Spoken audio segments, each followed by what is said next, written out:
All right, man. Hey, we'll jump right into it. Chris, thanks so much for joining us, man. It's awesome to talk to you. The last time I talked to you was March of 20. You were getting ready to head up into space to take over your last tour as commander of the International Space Station. Is that right?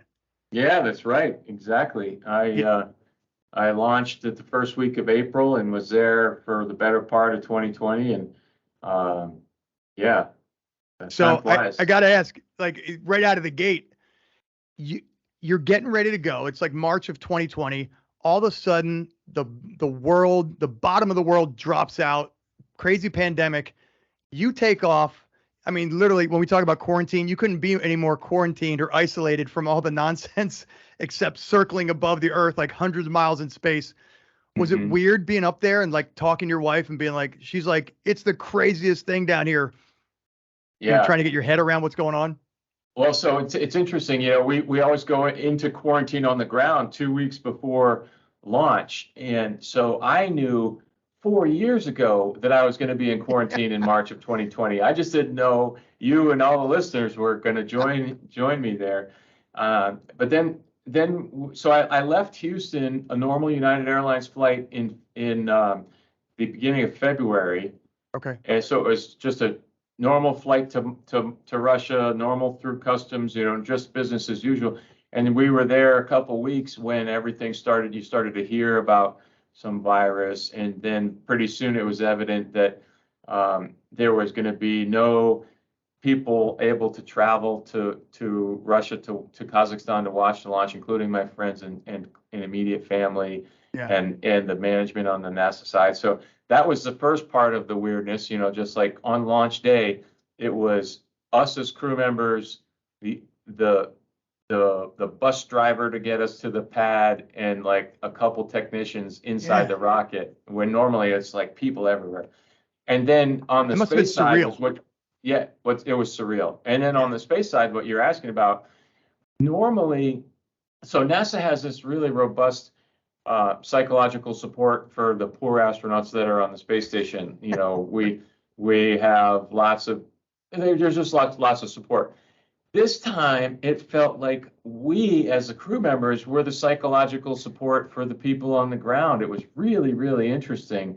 And of course, we have the ability to see the news and read some stuff, so we understood how impactful it was to the world.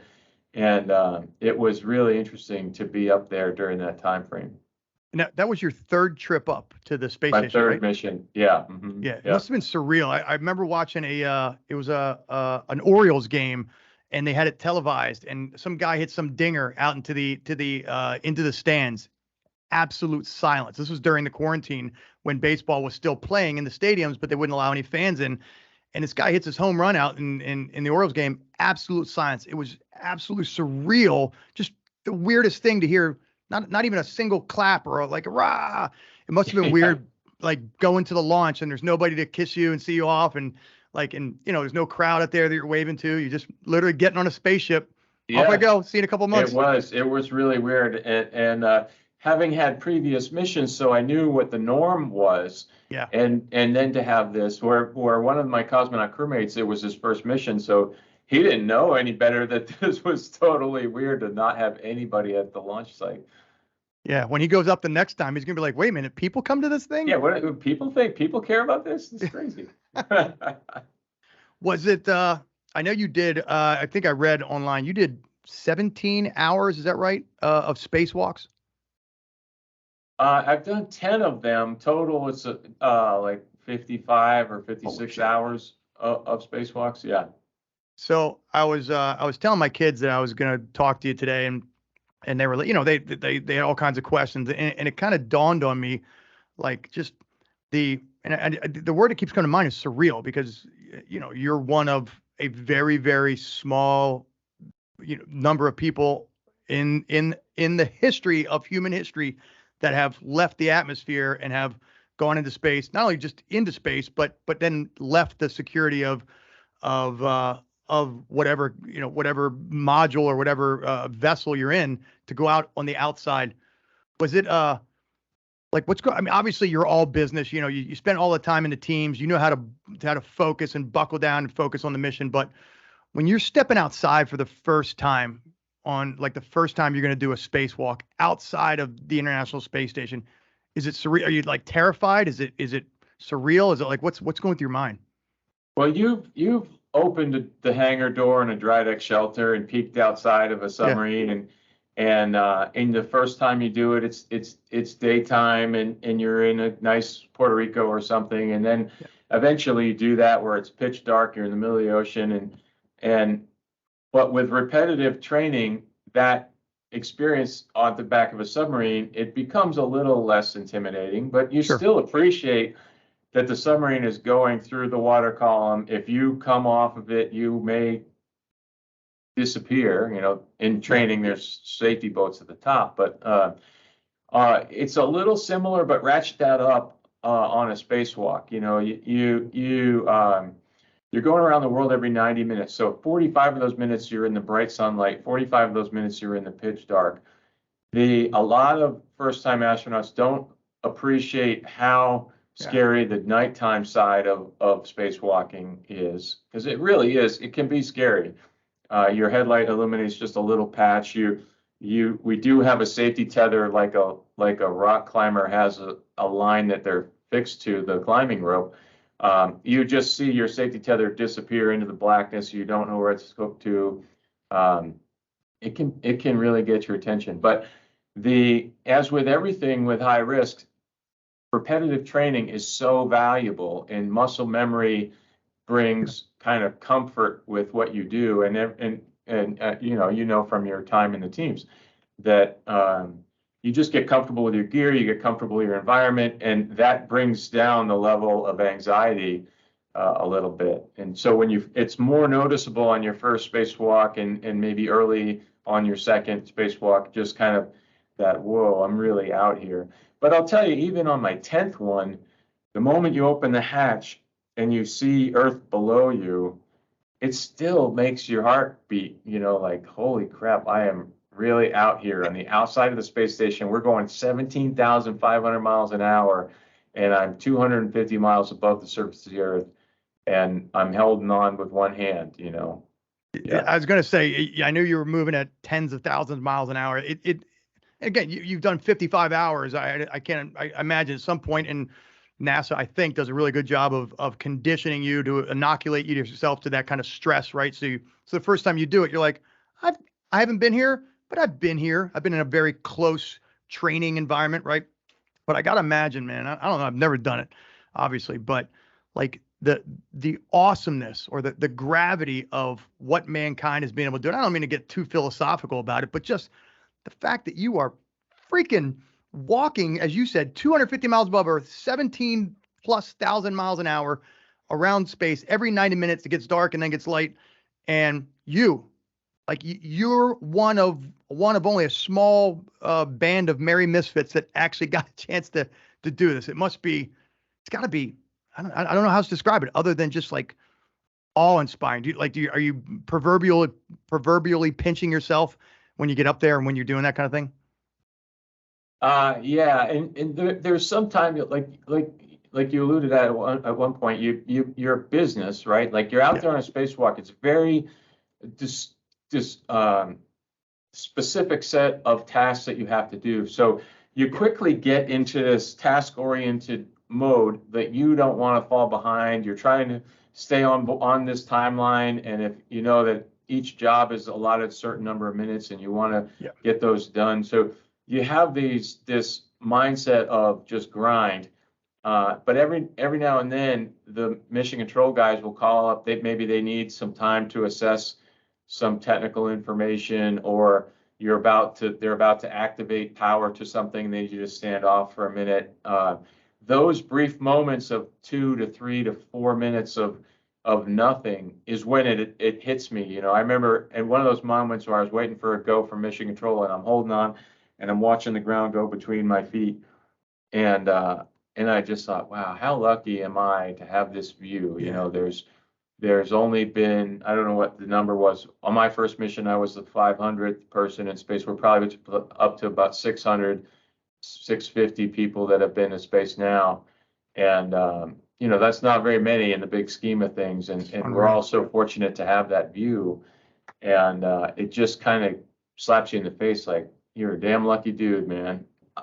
When I met Bill Shepard the first time, who, as you probably are aware, is the first SEAL to become an astronaut, I was in graduate school, and he kind of told me about what the process is.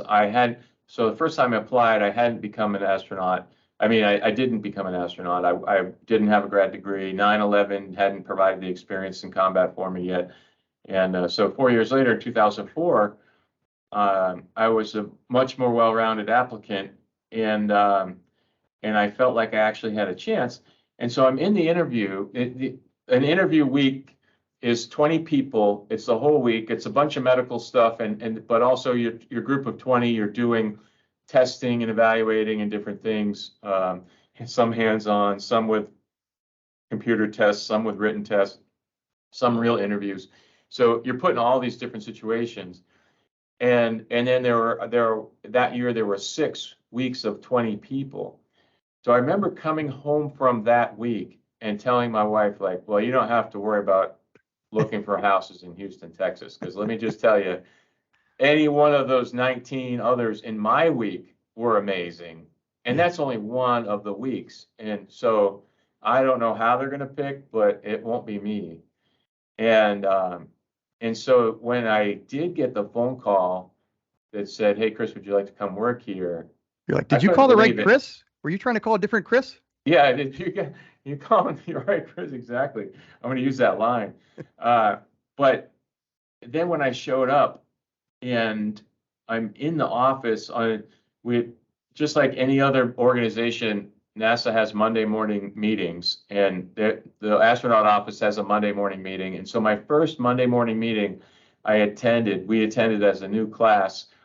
There was John Young, who was a Gemini, Apollo, and space shuttle flyer. A whole host of shuttle experienced guys and gals from the early days of shuttle all the way through.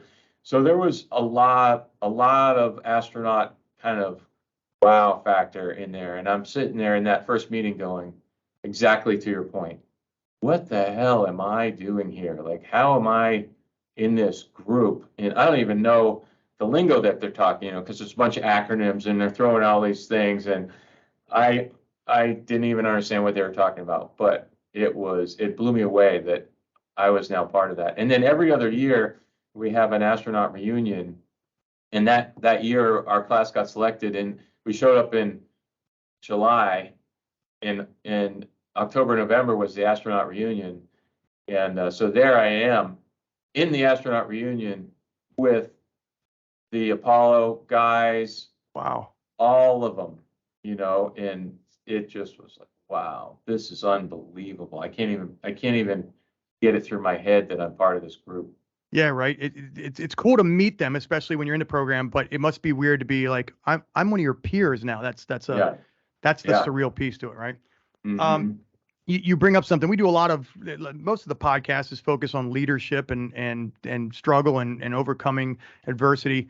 When you're in that spot and you're feeling like those feelings of the imposter syndrome, what's other than humility, which is just sort of an easy answer, what gets you through that? What allows you to realize and sort of step up to the plate when you're suffering from that imposter syndrome? Because I think a lot of our listeners who are business leaders, organizational leaders, probably are like, how the hell did I get running this, whatever $1 million company or something like that?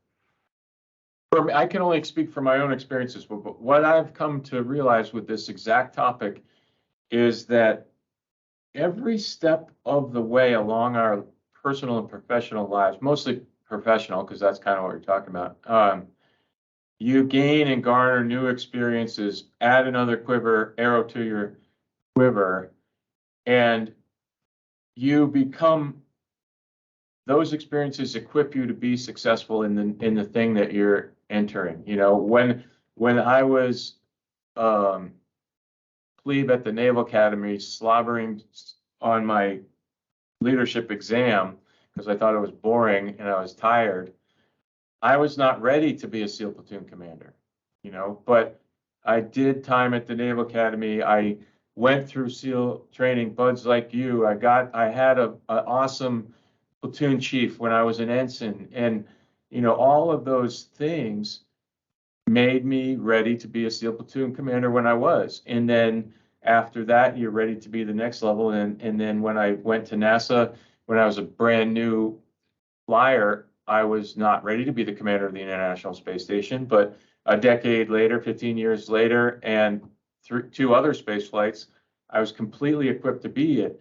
Although I will tell you, when that first night on board the space station, when my two Russian crewmates floated down to their end, and I'm alone on my end of the space station, and I turned the lights out to go to bed, it crossed my mind in a huge way, like, holy crap, I'm the captain of the ship, and can I really sleep tonight? Like, I had a hard time sleeping because it was a heavy weight on my neck. Like, I'm the commander of this ship.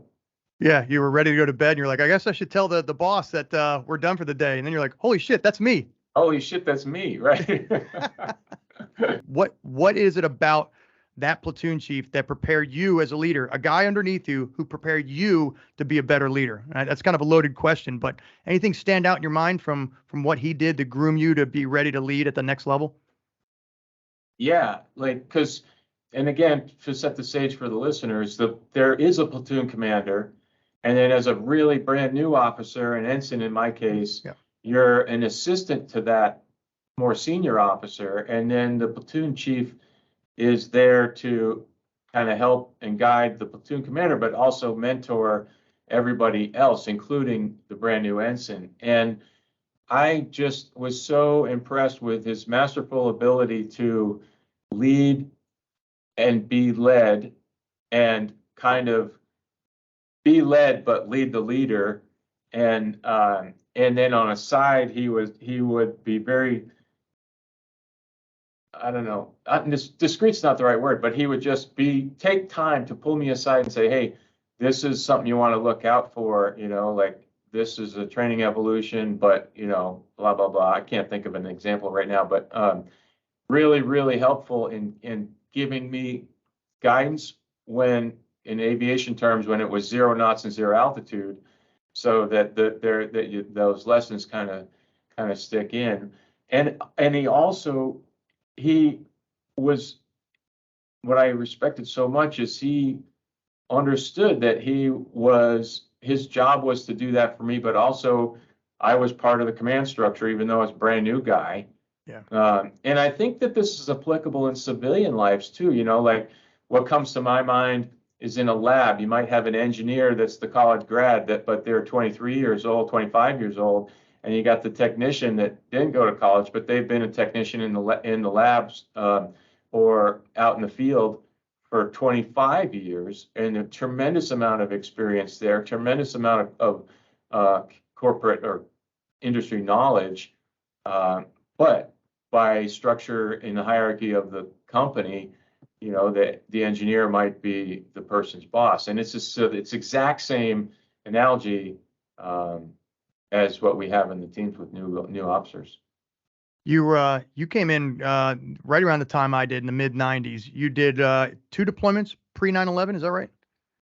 2 pre 9/11, yeah. Mm-hmm. What just kind of building on what you just talked about, those 2 pre-deployment or those pre 9/11 deployments, it's peacetime deployments. We think we're going out to get after it, and we're not. There's no wars to be had, right? How much did those prepare you? And I don't know if you have any particular stories where you drew on those experiences. Because now post 9/11, like you didn't go to NASA until 2004, right? 2004, yeah. So you did 2 deployments, if I read your bio correctly, 2 deployments post 9/11, right? Now you're going into a combat zone.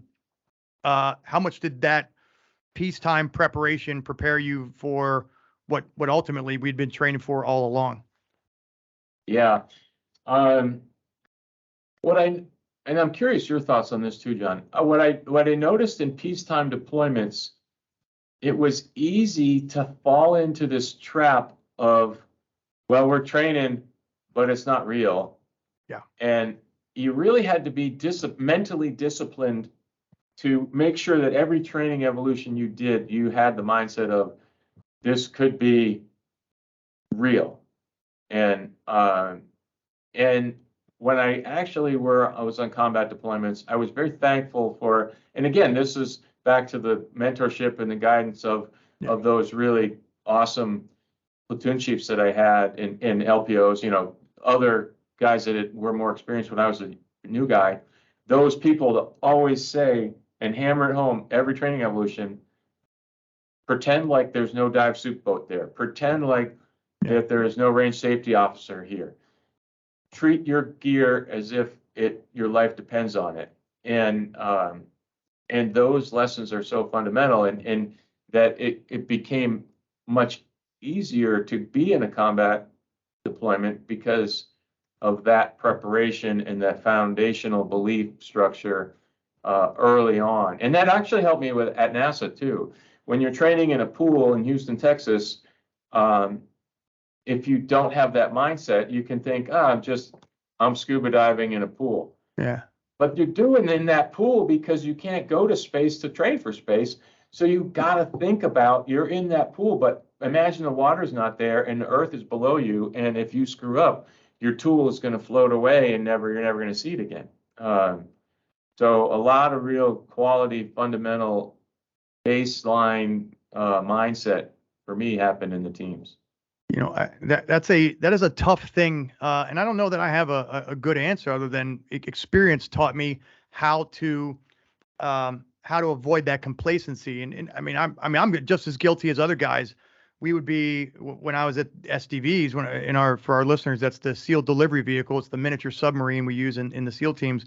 When I was there, I myself would catch myself, or somebody else would call me out for saying, oh yeah, but we're doing it this way, but this isn't how we would do it in combat, obviously, but we're going to do it this way. And there was thankfully, as you mentioned, wiser, smarter guys who would say, wait a minute, like the time to figure it out is not when you have to figure it out. Like that's not the time to go. Yeah. You know, guys who would not wear their plates, their steel plates in their body armor during training, because they're like, well, that's heavy, man. I don't want to deal with that. Like I'll wear that in combat. And you're like, but if you think you're going to run a mile, or if you think you're going to be able to do this, climb yourself up this rope or this cliff with plates on an additional 40 pounds, and you don't train for it now, the time to figure out that you can't freaking do that is not when it's mission critical, right? And one of the stories that comes to mind in particular is we did this training dive, this field, a final training exercise down in Puerto Rico with the SDVs. And I was with a guy who shall remain nameless. And we just absolutely just embarrassed ourselves on the FTX. I was the junior guy, and there's a different lesson in leadership. I recognized that it was embarrassingly complacent, and we were not training for the real world. But I failed to stand up to him, and that's a different lesson in leadership about when you see something to draw from the TSA, see something, say something.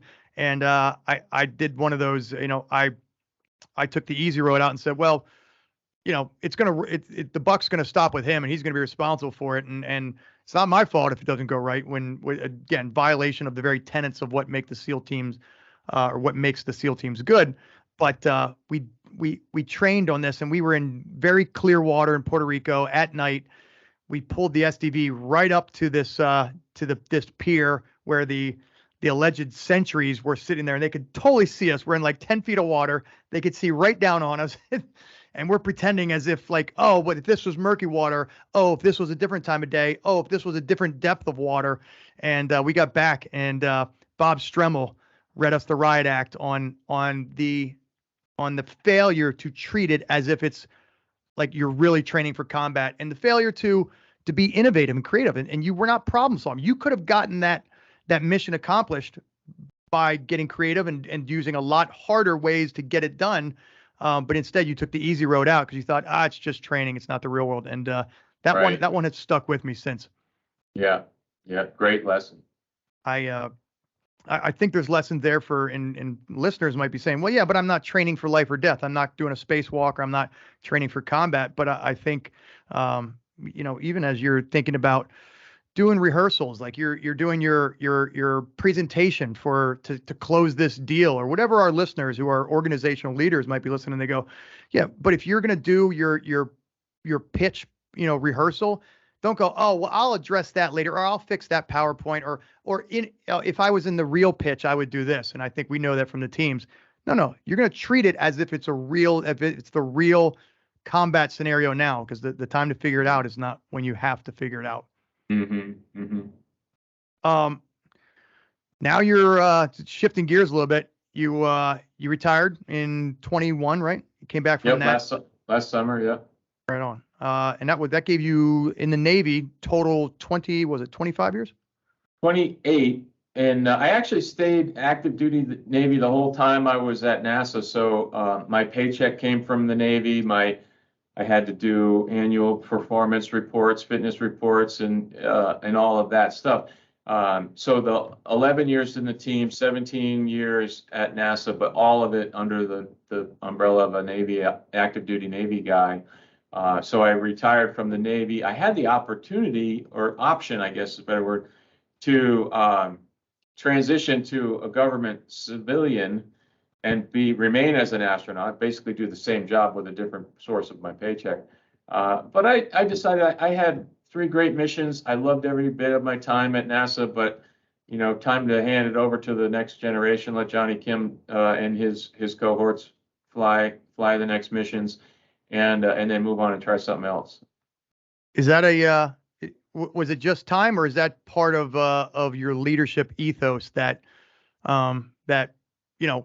once you've ridden in the battle, so to speak, it's time to you have to hand over the reins at some point? Or is that a leadership philosophy or ethos of yours, or is that just sort of, it was time?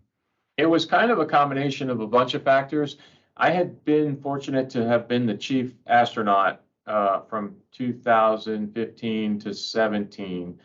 And in that time frame, your main job as a chief astronaut is to assign the crew members to who's going on what missions. But you're also like the boss of the day-to-day stuff and the budget and in charge of the admin people and all of those things. And in that role, I saw the other astronauts from a slightly different view, and there were some that I felt like, okay, you've had a bunch of good missions. Yeah. It's time for you. You should be retiring. Move on. Don't sit here and think you're going to get another flight when it's there's other people who it's their turn and they're qualified. And now we have some astronauts that get to that point where they're no longer flying, but they remain on in a technical lives, kind of like a warrant officer in the SEAL teams, where that expertise is so valuable. And as long as the warrant doesn't think that as soon as the balloon goes up that they're the first one out the helicopter, which some of those guys are.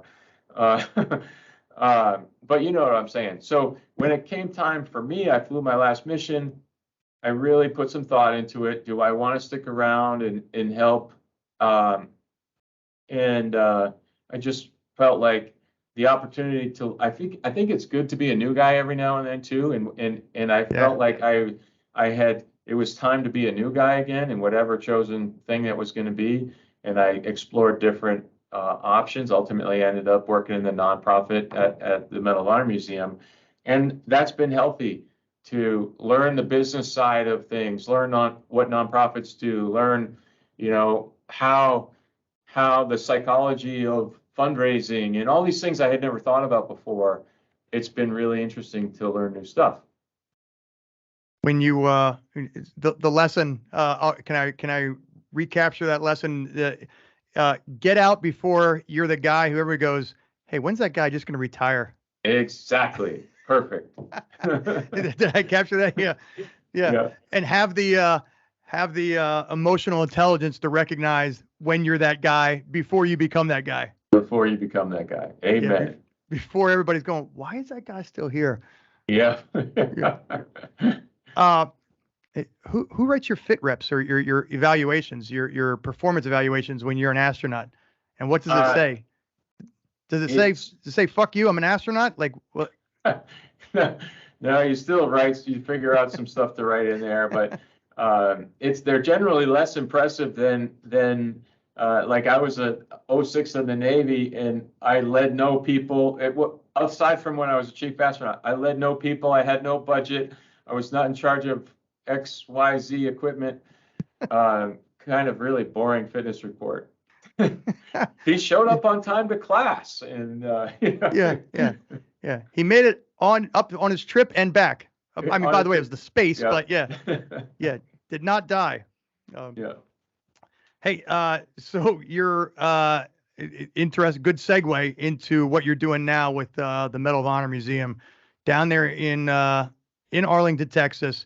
And I read the mission and the purposes of it. You guys, it serves as the central repository for like a source of truth for all of the Medal of Honor, not only recipients, but just the medal itself. Did I capture that? Yep, that's our goal. There's the Medal of Honor Society, which is the group of the living recipients themselves. They're in Charleston, South Carolina. And although we're a separate entity, we are building the museum for them and working together to have a repository in the museum, a database, a leadership institute, a monument in DC, all of that stuff. Really, we want it to be the central point for folks who are interested to explore the concept, research, know more, or just a 8-year-old kid that learned about a Medal of Honor person in their hometown or whatever, We started off this talking about humility. I gotta imagine, I don't know, I've only met a handful of Medal of Honor recipients in my life, and all of them bring the most incredible humility and grace to just to the medal itself and to the conditions and the circumstances that allowed them to, I don't know, allowed. They don't like to use the word earn. Sometimes they say I was in the wrong place at the wrong time, and I just was given an opportunity to perform. What's it like being surrounded by guys and gals that bring that have done the hardest jobs in defense of our country? Like you said, very humbling. The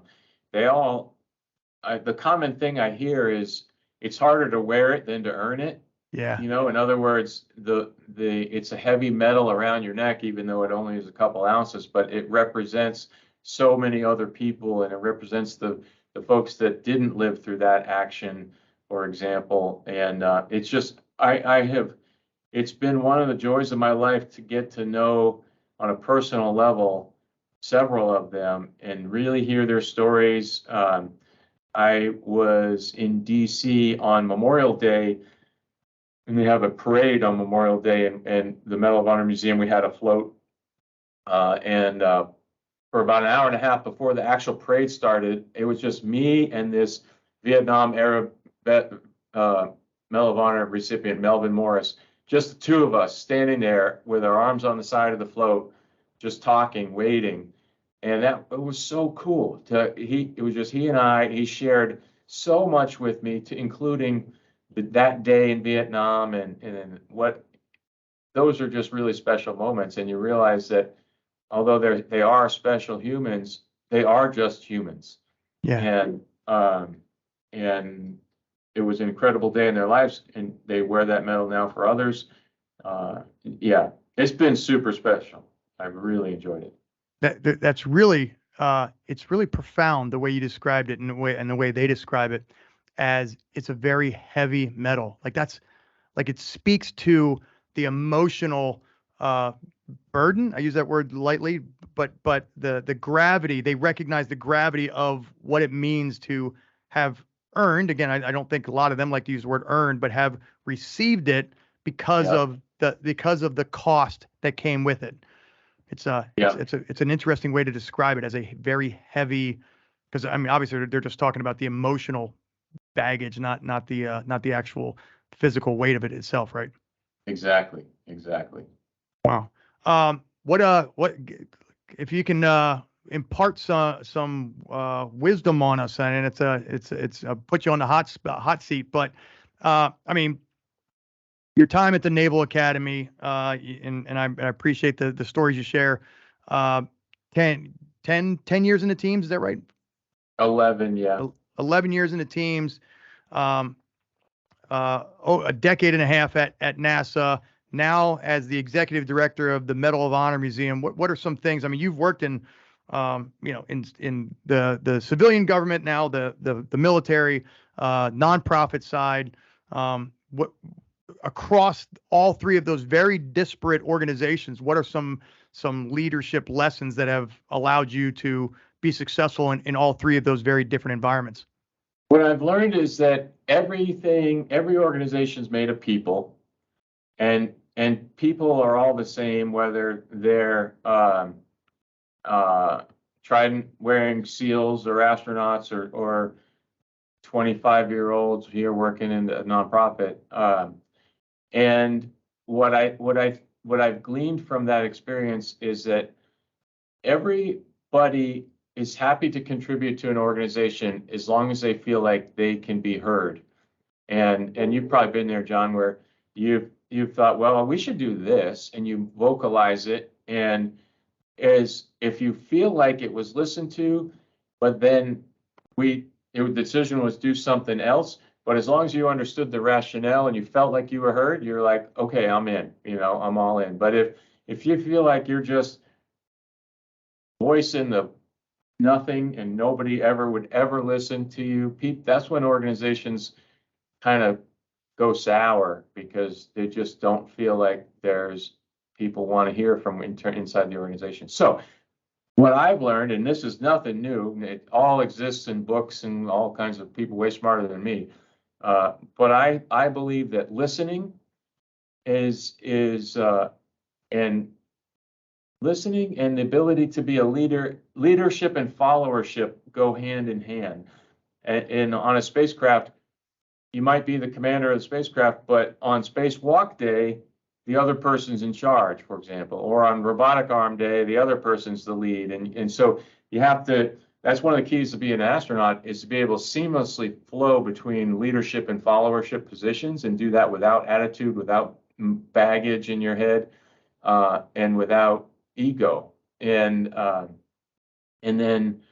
But it all boils down to just a good attitude, good teamwork attitude, and listening. And as everybody feels like they can contribute an idea to an organization, and it'll be considered and sometimes acted on and sometimes not. But if you understand the why not, then you're fine with it. So I don't know, that's my big takeaway from all this stuff. So, and it's incumbent on leaders to not only just to listen, but to let their people know then why, the why, as you mentioned, like, so we're not going to go that direction that you recommended, but I want to let you know why, so that you don't feel that you weren't heard, right? And at the end of the day, you said it, people just want to feel heard. I don't care if you do my job or if you do my recommendation, but I care to know at least why we didn't.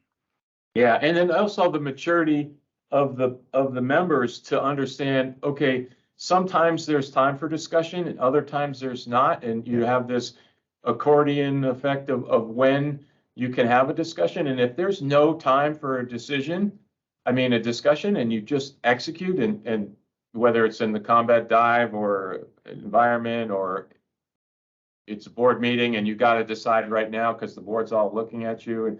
But then afterwards, when the dust settles, then you can have that, hey, I appreciate your input there, but we couldn't do it because of X, Y, and Z, and maybe it was the wrong decision, but we'll correct it later. So as long as there's that circle of feedback, that feedback loop, I think it's all healthy. Last thing I got to ask you, you went to the Naval Academy. You spent over a decade in the SEAL teams as an officer. You're an astronaut. You retired as a Navy SEAL captain. You're now the head of a national museum. Do your kids think you're cool, or do they still just think you're like some dorky dad? No, I'm just their dad. It's kind of funny. Yeah. There's a lesson in humility for anybody that's not a parent. If you ever want to slice a humble pie, just have kids. They'll knock you down a peg. Yep. It doesn't matter. Yeah. Hey, Dad, now that you're back from space, can you help me with my homework? That actually happened. I was important yesterday. I was leading people. Yeah. Well, that's cool, Dad, but now I need you to go out and have a game of catch with me. Yeah, come on. And those moments are the most special. They are. Hey, I always ask, where can folks, obviously I want to make sure we plug the National Medal of Honor Museum. We can find you on Instagram, Facebook, and everywhere else. Is that right? Yep. And the website is mohmuseum.org. MOH Museum, Medal of Honor Museum, mohmuseum.org. And folks can find you on LinkedIn, right? Actually, I'm not on LinkedIn. People always say you should be on LinkedIn. I haven't quite got there yit, but. Well, then do you want to put your Snapchat handle or your TikTok? Do you want to plug your TikTok page? Instagram, I'm Astro_Seal. Astro Seal. That's there's only a handful of you guys, right? Yep. You, Johnny, Bill. There's only a handful of guys That's it. Yeah. And you took that handle from them. Yep. Now they have to come up with a new one. Johnny Kim can use I don't know how many titles he has. Harvard PhD. Seal doctor. Yeah. Astro Seal doctor. Yeah, he's one of one. Yeah. All right. Hey man, thanks so much for spending time with us, big brother. We appreciate it, and looking forward to see what's next for you. All right. I'm glad to be with you, John. Good talking. Likewise.